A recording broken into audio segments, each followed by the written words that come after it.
વિદ્યાર્થી ભાઈઓ અને બહેનો, કિસાન માધ્યમિક વિદ્યાલય લુણાવાડા દ્વારા ધોરણ 11 વિજ્ઞાન પ્રવાહ માટે વિડિયો લેક્ચર સિરીઝ શરૂ કરવામાં આવી છે. મારું નામ HK પટેલ છે અને હું કિસાન માધ્યમિક વિદ્યાલયમાં ભૌતિક વિજ્ઞાન વિષય ભણાવું છું. આજે આપણે ભૌતિક વિજ્ઞાન ધોરણ 11ના પહેલા ભાગમાં પ્રથમ પ્રકરણ ભૌતિક જગત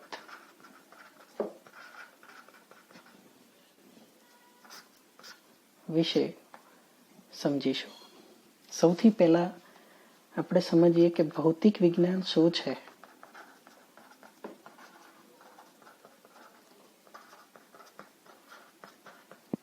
એટલે કે ભૌતિક વિજ્ઞાન કહેવાય કોને અને એમાં પણ વિજ્ઞાન કોને કહેવાય એની વિશે આપણે માહિતી મેળવીએ.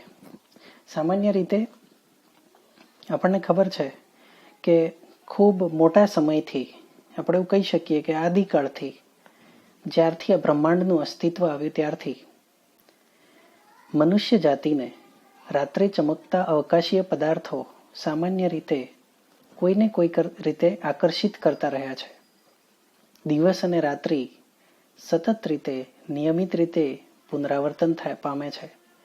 ઋતુઓના ઋતુચક્ર, ગ્રહણો, ભરતીઓટ, જ્વાળામુખીઓ, મેઘધનુષ્ય, આ દરેક વસ્તુ કાયમ માટે તેના માટે આશ્ચર્ય પમાડનારા રહ્યા છે.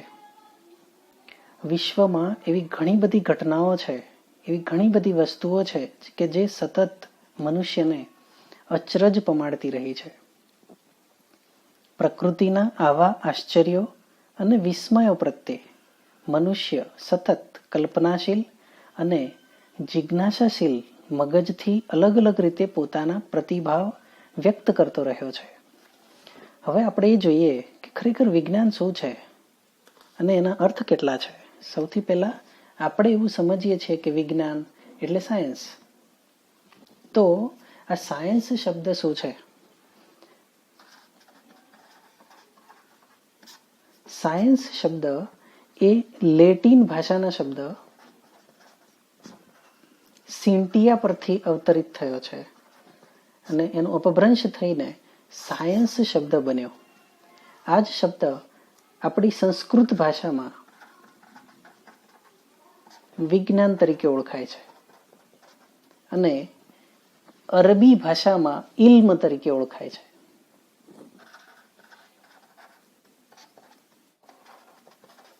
હકીકતમાં સાયન્સ, વિજ્ઞાન અને ઇલ્મ આ ત્રણેયનો એક જ અર્થ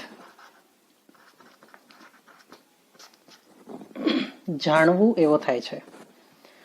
તો આપણને ખબર પડી કે ખરેખર સાયન્સનું ગુજરાતી વિજ્ઞાન નથી થતું, પણ સાયન્સ અને વિજ્ઞાન બે જુદા શબ્દો છે. તે જ રીતે જુદી જુદી ભાષાઓમાં તેને જુદા જુદા નામથી ઓળખવામાં પણ આવે છે. જે રીતે અરબીમાં તેને ઇલ્મ કહેવામાં આવે છે. હવે વિજ્ઞાન પણ બે શબ્દોનો બનેલો છે, વિ અને જ્ઞાન. તો આપણે એ પણ જાણીએ છીએ કે જ્ઞાન શું છે.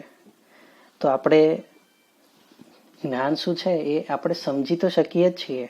આપણને એ પણ ખબર છે કે જ્યારથી માનવ જાતિનું અસ્તિત્વ આવ્યું ત્યારથી જ્ઞાન શબ્દ પણ ચાલતો આવ્યો છે અને જુદી જુદી રીતે આપણે જુદા જુદા પ્રકારનું જ્ઞાન પ્રાપ્ત કરતા આવ્યા છીએ. જુદી જુદી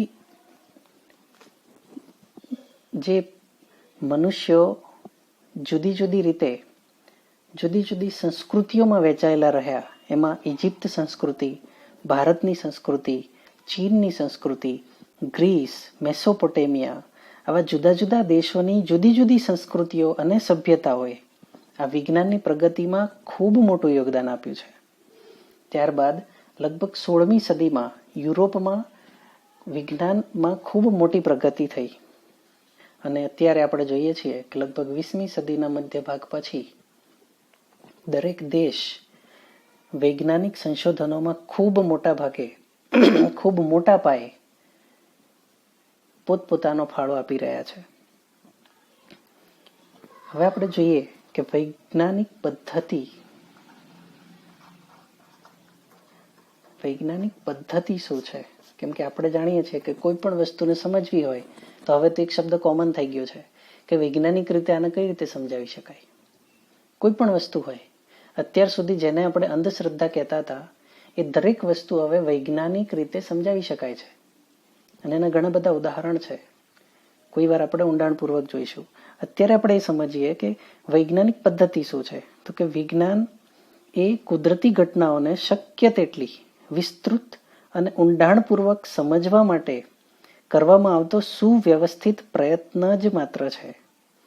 એટલે આપણે એવું કહી શકીએ કે કોઈ પણ ઘટનાને સમજવી હોય તો વિજ્ઞાન શું કરે છે, તો એને વિસ્તૃત રીતે અને ઊંડાણપૂર્વક સમજવા માટેનો પ્રયત્ન કરે છે.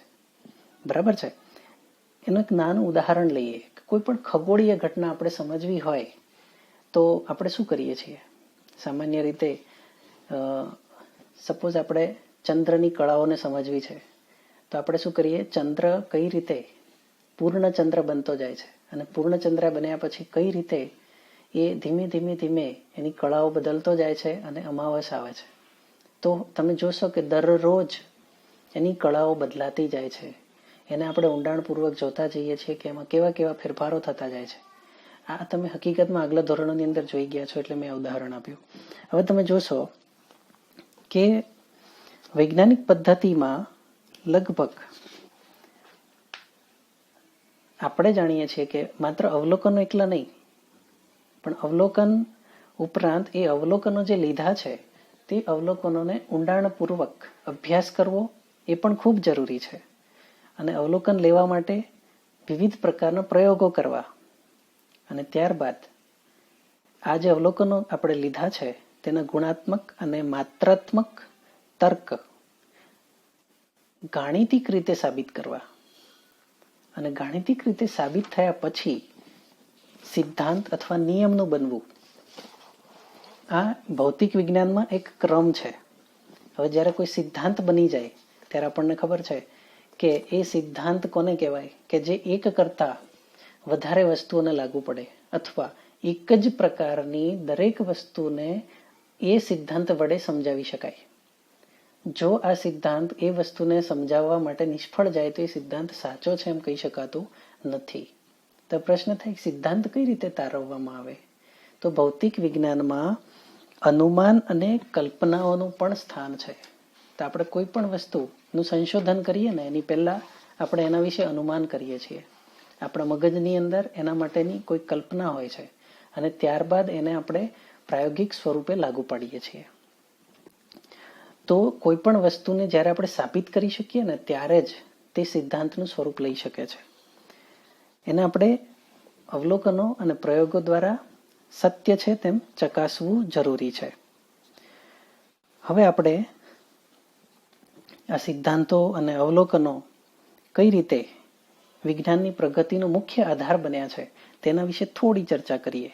આપણને ખબર છે કે વિજ્ઞાન હંમેશા ગતિશીલ છે. વિજ્ઞાનમાં કોઈ પણ સિદ્ધાંત ક્યારેય અંતિમ સિદ્ધાંત હોતો નથી. અને આપણને એ પણ ખબર છે કે કોઈ પણ વૈજ્ઞાનિક જે છે એને અમર્યાદિત સત્તાઓ પણ નથી અને નિર્વિવાદિત સત્તાઓ પણ નથી. એનું કારણ શું છે કે જુદા જુદા વૈજ્ઞાનિકોના મત જુદા જુદા હોઈ શકે છે અને એવું બની શકે છે કે આજે જે સિદ્ધાંત સાચો છે એ આવતા સમયમાં ખોટો પણ સાબિત થઈ શકે છે. સામાન્ય રીતે એના આપણે થોડા ઉદાહરણો જોઈએ તો આપણને ખબર છે કે લગભગ 1546 થી 1601 સદીની આપણે વાત કરીએ છીએ. આ સમયગાળામાં ટાઇકો બ્રાહે નામના વૈજ્ઞાનિક થઈ ગયા જેમણે ગ્રહોની ગતિને સંબંધિત ઘણી બધી માહિતી એકત્રિત કરી, પણ એમાં આગળ નથી વધી શક્યા. આ માહિતીનો ઉપયોગ જોનિસ કેપ્લરે કર્યો અને એનું પરીક્ષણ કર્યું કે આ અવલોકનો સાચા છે કે નહીં. અને ત્યારબાદ નિકોલસ કોપરનિકસે સૂર્ય કેન્દ્રીયવાદ આપ્યો. સૂર્ય કેન્દ્રીયવાદ એટલે શું? તો કે સૂર્ય કેન્દ્રીયવાદ એટલે સૂર્યમંડળમાં બધા જ ગ્રહોના કેન્દ્રમાં એટલે કે સૂર્યમાળાના કેન્દ્રમાં સૂર્ય સ્થિર છે અને બધા જ ગ્રહો એ સૂર્યની આસપાસ પરિભ્રમણ કરે છે. અને આ જે ગ્રહો પરિભ્રમણ કરે છે એ ગ્રહો વર્તુળાકાર માર્ગે નહીં પણ લંબવૃત્તીય માર્ગે ગતિ કરે છે તેવું સાબિત થયું. ઘણીવાર પ્રવર્તમાન સિદ્ધાંતો નવા અવલોકનોને સમજાવવા માટે અસમર્થ પણ હોય છે અને એના કારણે વિજ્ઞાનમાં ઘણા બધા ખૂબ મોટા ફેરફારો કરવા પડતા હોય છે. એના ઉદાહરણ તરીકે આપણે જોઈએ તો લગભગ 20મી સદીની શરૂઆતમાં એવું અનુભવાયું કે ન્યૂટોનિયન યંત્રશાસ્ત્ર એ પરમાણુય ઘટનાઓના મૂળભૂત લક્ષણો સમજાવવામાં અસમર્થ નીવડ્યો. તે જ રીતે પ્રકાશનું તરંગ સ્વરૂપ, પ્રકાશ બે સ્વરૂપો ધરાવે છે, તરંગ સ્વરૂપ અને કર્ણ સ્વરૂપ, બરાબર છે. તો પ્રકાશનું તરંગ સ્વરૂપ એ ફોટો ઇલેક્ટ્રિક લાક્ષણિકતા સમજાવવામાં નિષ્ફળ નીવડ્યું. આ ફોટો ઇલેક્ટ્રિક લાક્ષણિકતા શું છે?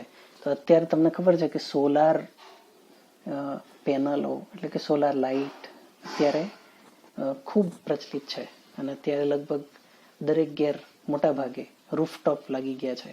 મતલબ સૂર્યમાંથી ઉત્પન્ન થતી સોલાર ઉર્જા, જેની અંદર આપણે આ એક ઘટના છે ફોટો ઇલેક્ટ્રિક ઇફેક્ટ, ધોરણ 12ની અંદર આપણે ખૂબ ઊંડાણપૂર્વક જોવાના છીએ. તો પ્રકાશનું તરંગ સ્વરૂપ આ ફોટો ઇલેક્ટ્રિક લાક્ષણિકતાને સમજાવી શક્યું નથી અથવા નિષ્ફળ રહ્યું અને એના પરિણામે પરમાણવીય અને આણવીય સિદ્ધાંતો સમજવા માટે ધરમૂળથી નવા સિદ્ધાંતોનો વિકાસ થયો અને આ સિદ્ધાંતોએ ક્વોન્ટમ શાસ્ત્રને જન્મ આપ્યો. ક્વોન્ટમ મિકેનિક્સ જેને કહેવામાં આવે છે. સામાન્ય રીતે ભૌતિક વિજ્ઞાન બે ભાગમાં વહેંચાય છે. ભૌતિક વિજ્ઞાન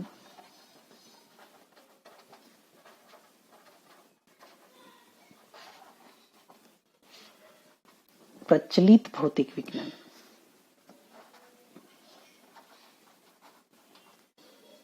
અને બીજું છે સૂક્ષ્મ, અને સૂક્ષ્મ એટલે જ ક્વોન્ટમ, અને પ્રચલિત એની અંદર ઘણા બધા વિજ્ઞાનોનો સમાવેશ થાય છે. એ કયા કયા એ આપણે જોઈએ છીએ. તો આ પ્રચલિત જ્યારે હું શબ્દ વાપરું છું ત્યારે એમાં લગભગ બધી જ પૃથ્વી પરની તથા ખગોળીય એટલે અવકાશીય ઘટનાઓનો પણ એમાં સમાવેશ થાય છે. આ પ્રચલિત ભૌતિક વિજ્ઞાન છે. તો પ્રચલિત ભૌતિક વિજ્ઞાનમાં જુદા જુદા ભૌતિક શાસ્ત્રના વિભાગોનો સમાવેશ થતો હોય છે. એમાં એક છે યંત્રશાસ્ત્ર.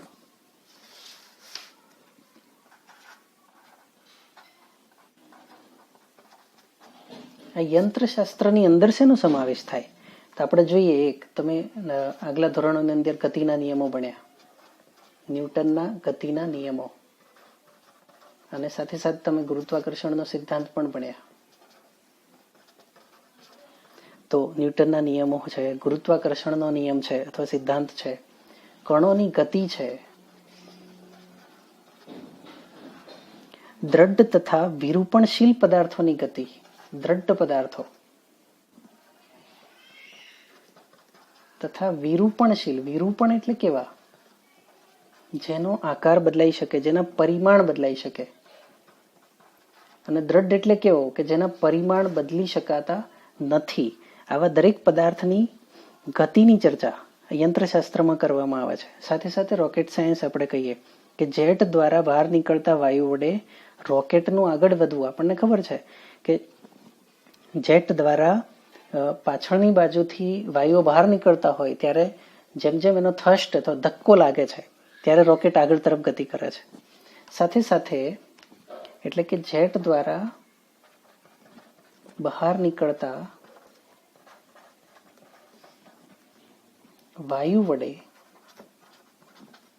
રોકેટનું આગળ વધવું. 6. ધ્વનિ તરંગો. આ પણ તમે ભણી ગયા છો. ધ્વનિ તરંગના પ્રકાર પણ ભણી ગયા છો. બોજ હેઠળ સળિયાનું સંતુલન. જ્યારે કોઈ સળિયા ઉપર વધારે બોજ એટલે બળ, જ્યારે એના ઉપર બોજ લગાડવામાં આવે ત્યારે એનું સંતુલન કઈ રીતે રહે છે, આ બધી જ ઘટનાઓનો સમાવેશ યંત્રશાસ્ત્રની અંદર કરવામાં આવે છે. અને હકીકતમાં ધોરણ 11ની અંદર જ આ બધી જ ઘટનાઓ આપણે ડિટેલમાં ભણવાના છીએ. બીજો વિભાગ છે ઇલેક્ટ્રોડાયનેમિક્સ. ઇલેક્ટ્રોડાયનેમિક્સ ની અંદર શેનો સમાવેશ થાય છે? કે ઇલેક્ટ્રો ઇલેક્ટ્રોડાયનેમિક્સ. આ ઇલેક્ટ્રોડાયનેમિક્સમાં સામાન્ય રીતે વિદ્યુત ભાર અને ચુંબકીય પદાર્થ સાથે સંકળાયેલ વિદ્યુત અને ચુંબકીય ઘટનાઓ સાથે સંકળાયેલ છે.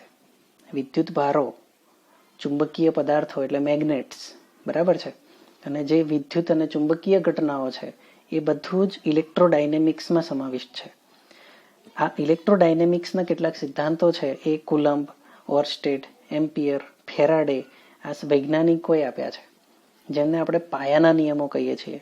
એ ઉપરાંત આ વૈજ્ઞાનિકોએ જ આપણે એમ કહી શકીએ કે ઇલેક્ટ્રોડાયનેમિક્સનો પાયો નાખ્યો, બરાબર છે. તો બીજું ઇલેક્ટ્રોડાયનેમિક્સનો અભ્યાસ શેનો કરવામાં આવે તો ચુંબકીય ક્ષેત્રમાં જો કોઈ નિયમિત ચુંબકીય ક્ષેત્ર લાગુ પાડેલું હોય, એટલે કેવું તો ધારો કે તમને ખબર છે કે મેગ્નેટ નોર્થ અને સાઉથ હોય, નોર્થ અને સાઉથ આવા બે મેગ્નેટ લેવામાં આવે, એક નોર્થ સાઉથ આ રીતે ગોઠવવામાં આવે અને બીજો મેગ્નેટ આ રીતે ગોઠવવામાં આવે, સાઉથ નોર્થ. તો વચ્ચેના વિસ્તારમાં ચુંબકીય ક્ષેત્ર કઈ દિશામાં હોય તો કે નોર્થ ટુ સાઉથ.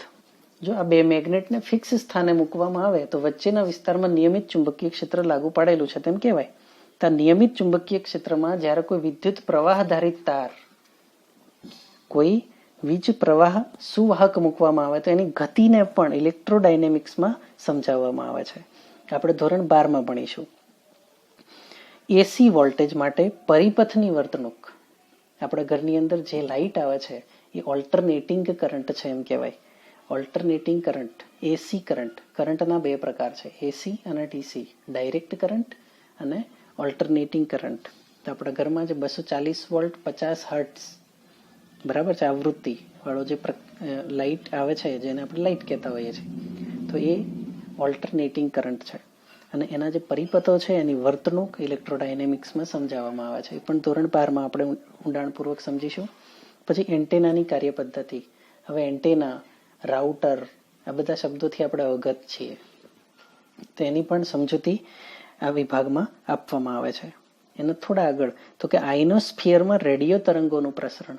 આપણને ખબર છે કે કોમ્યુનિકેશન એ જુદી જુદી રીતે થતું હોય છે, જેમ કે ground wave communication, sky wave communication, space wave communication.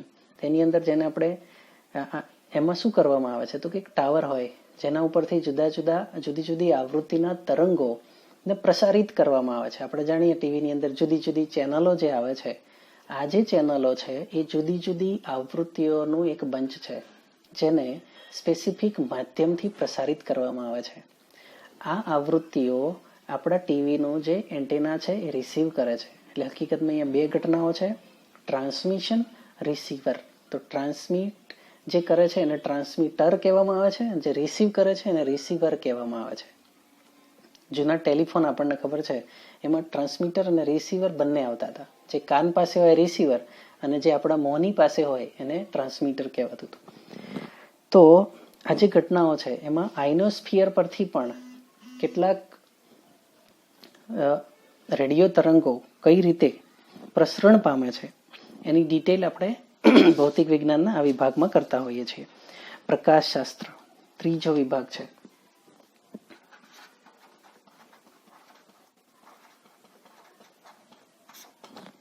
આ પ્રકાશશાસ્ત્રની અંદર વિવિધ પ્રકારની પ્રકાશીય ઘટનાઓ,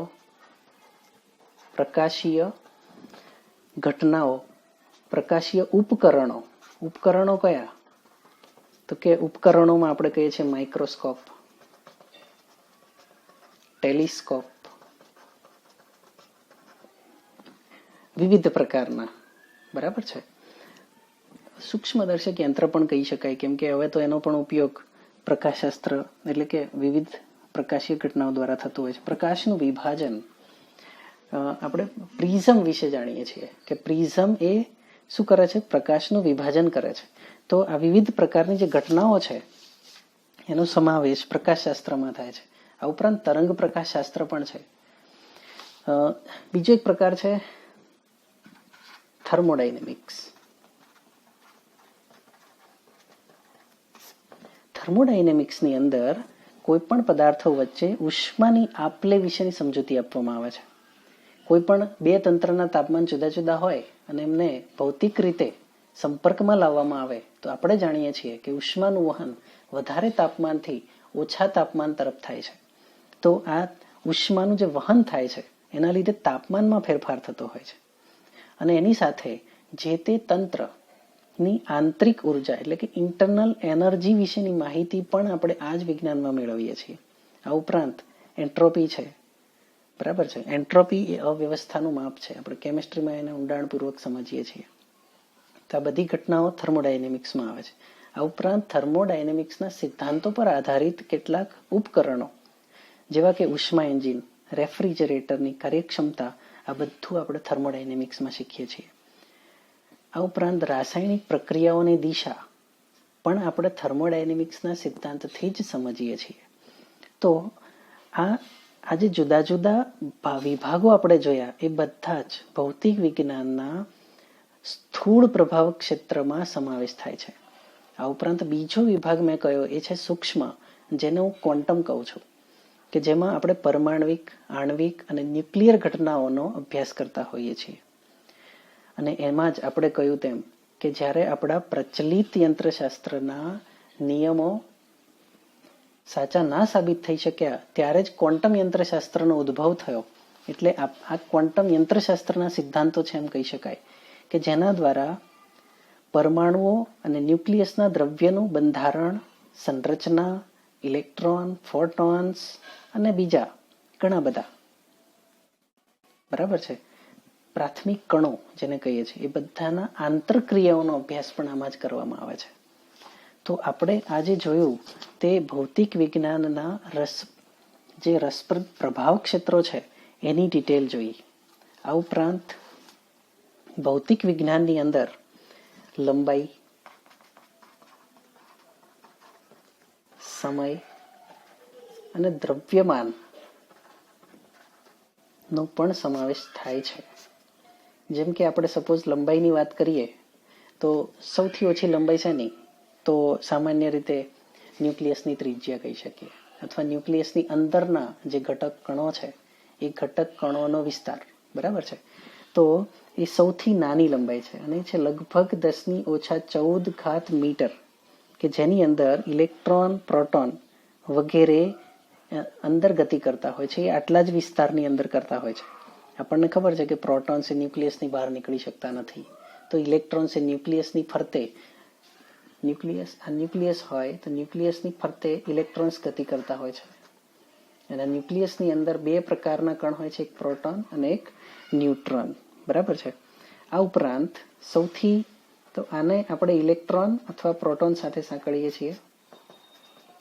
અને સામાન્ય રીતે બીજું, જો એનાથી ખૂબ મોટા વિસ્તારની વાત કરીએ, આપણે આ નાની લંબાઈની વાત થઈ, તો બરાબર બીજી બાજુએ વિશાળ ફલક પર આકાશગંગા અથવા સમગ્ર વિશ્વ સાથે સંકળાયેલ ખગોળીય ઘટનાઓનો અભ્યાસ કરવામાં આવે તો એના માટેનો વિસ્તાર એ લગભગ 10⁻26 મીટરનો છે, 10⁻26 મીટરના માપક્રમનો છે.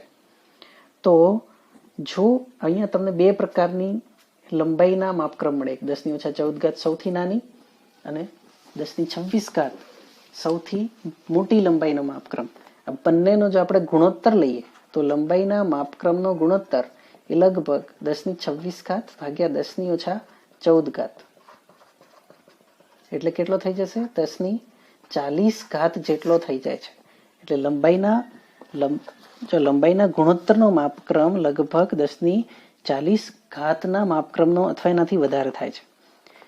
તો આપણને બીજું એક ખબર છે કે વેગ શું છે? તો વેગ એટલે અંતર ભાગ્યા સમય. વેગ એટલે અંતર ભાગ્યા સમય. જો આમાંથી હું સમયને સૂત્ર કરતા બનાવું તો સમય બરાબર શું થઈ જાય? તો કે અંતર ભાગ્યા વેગ. તો આ સમીકરણનો આપણે ઉપયોગ કરીએ અને એના પરથી આપણે સમયનો માપક્રમ મેળવીએ. આપણને ખબર છે કે લગભગ શૂન્યાવકાશમાં પ્રકાશની ઝડપ એ 3×10⁸ મીટર પ્રતિ સેકન્ડ છે.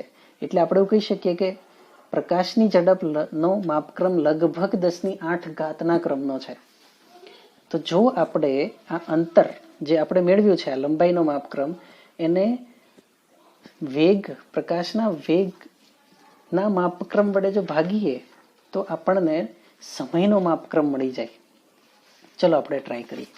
તમે જોશો કે સૌથી નાનો માપક્રમ એટલે 10⁻14 ઘાત, બરાબર છે. તો 10⁻14 ઘાત ભાગ્યા 10⁸ ઘાત એટલે શું થઈ જશે? 10⁻14 ઘાત ઓછા 8 એટલે 8 ને 4 12 એટલે લગભગ 10⁻22 ઘાત સેકન્ડ મળે.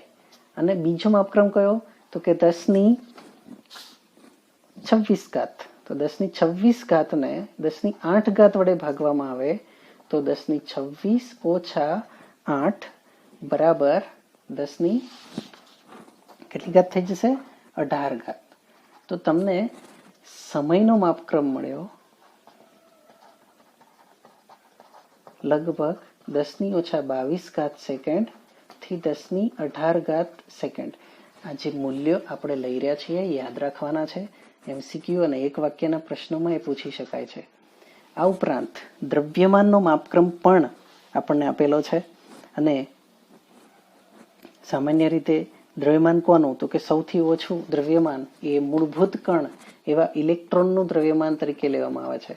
અને ઇલેક્ટ્રોનનું દ્રવ્યમાન એ લગભગ 10⁻30 ઘાત કિલોગ્રામ ના માપક્રમનું છે. એપ્રોક્સિમેટ વેલ્યુઓ છે આ. અને સૌથી વધારે એટલે કે જ્ઞાત અવલોકિત